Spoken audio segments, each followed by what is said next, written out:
तुलसी विवाह की कथा, पौराणिक कथा किस तरह से है ये हम आज समझेंगे। देखिए, एक बार भगवान शिव ने अपने तेज को समुद्र में फेंक दिया था। उससे एक महातेजस्वी बालक ने जन्म लिया। यह बालक आगे चलकर जालंधर के नाम से पराक्रमी दैत्य राजा बना। इसकी राजधानी का नाम जालंधर नगरी था। दैत्यराज कालनेमी की कन्या वृंदा का विवाह जालंधर से हुआ। जालंधर महाराक्षस था। अपनी सत्ता के मद में चूर उसने माता लक्ष्मी को पाने की कामना से युद्ध किया, परंतु समुद्र से ही उत्पन्न होने के कारण माता लक्ष्मी ने उसे अपने भाई के रूप में स्वीकार किया। वहां से पराजित होकर देवी पार्वती को पाने की लालसा से कैलाश पर्वत गया। भगवान देवादिदेव शिव का ही रूप धरकर माता पार्वती के समीप गया, परंतु मां ने अपने योग बल से उसे तुरंत पहचान लिया तथा वहां से अंतर्ध्यान हो गई। देवी पार्वती ने क्रुद्ध होकर सारा वृत्तांत यानी ये सारी घटना भगवान श्री विष्णु को सुनाया। जालंधर की पत्नी वृंदा अत्यंत पतिव्रता स्त्री थी। उसके पतिव्रत धर्म की शक्ति से जालंधर न तो मारा जाता था और न ही पराजित होता था। इसलिए जालंधर का नाश करने के लिए वृंदा के पतिव्रत धर्म को भंग करना बहुत आवश्यक था। इसी कारण भगवान विष्णु ऋषि का वेश धारण कर वन में जा पहुंचे, जहां वृंदा अकेली भ्रमण कर रही थी। भगवान के साथ दो मायावी राक्षस भी थे, जिन्हें देखकर वृंदा भयभीत हो गए और ऋषि ने वृंदा के सामने पल भर में दोनों को भस्म कर दिया। उनकी शक्ति को देखकर वृंदा ने कैलाश पर्वत पर महादेव के साथ युद्ध कर रहे अपनी पति जालंधर के बारे में पूछा कि हे ऋषिवर, बताएं कि मेरे पति जालंधर जो कि युद्ध कर रहे हैं उनकी क्या दशा है और किस स्थिति में है। ऋषि ने अपने माया जाल से दो वानर प्रकट कर दिए।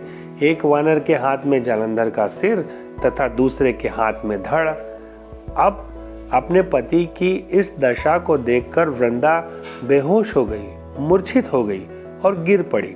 होश में आने पर उन्होंने ऋषि रूपी भगवान से विनती की कि हे भगवान, उसके पति को आप जीवित कर दें, यानी जालंधर को आप जीवित कर दें।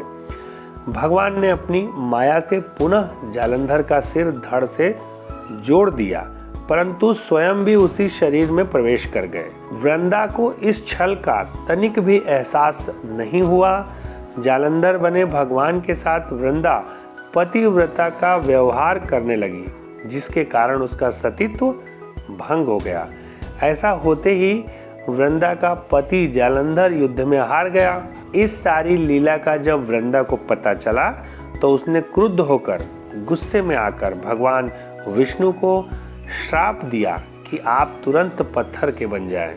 अपने भक्त के श्राप को भगवान विष्णु ने स्वीकार किया और शालिग्राम पत्थर बन गए। सृष्टि के पालनकर्ता के पत्थर बन जाने से ब्रह्मांड में असंतुलन की स्थिति पैदा हो गई। यह देखकर सभी देवी देवताओं ने वृंदा से प्रार्थना की कि वह भगवान विष्णु को श्राप मुक्त कर दे। वृंदा ने भगवान विष्णु को श्राप मुक्त कर दिया, लेकिन स्वयं आत्मदाह कर लिया। जहां वृंदा भस्म हुई वहां तुलसी का पौधा उगा। भगवान विष्णु ने वृंदा से कहा, हे वृंदा, तुम अपने सतीत्व के कारण मुझे लक्ष्मी से भी अधिक प्रिय हो गई हो। अब तुम तुलसी के रूप में सदा मेरे साथ रहोगी। तब से हर साल कार्तिक महीने के देव उठावनी एकादशी का दिन तुलसी विवाह के रूप में मनाया जाता है। जो मनुष्य मेरे शालिग्राम रूप के साथ तुलसी का विवाह करेगा, उसे इस लोक और परलोक में विपुल यश प्राप्त होगा। उसी दैत्य जालंधर की यह भूमि जालंधर के नाम से विख्यात है। सती वृंदा का मंदिर मोहल्ला कोट किशनचंद में स्थित है। कहते हैं कि इस स्थान पर एक प्राचीन गुफा भी थी जो सीधी हरिद्वार तक जाती थी। सच्चे मन से ऐसा कहा जाता है कि 40 दिन तक सती वृंदा देवी के मंदिर में पूजा करने से सभी मनोरथ पूर्ण होते हैं। तो ये शालिग्राम और तुलसी के विवाह की कथा थी।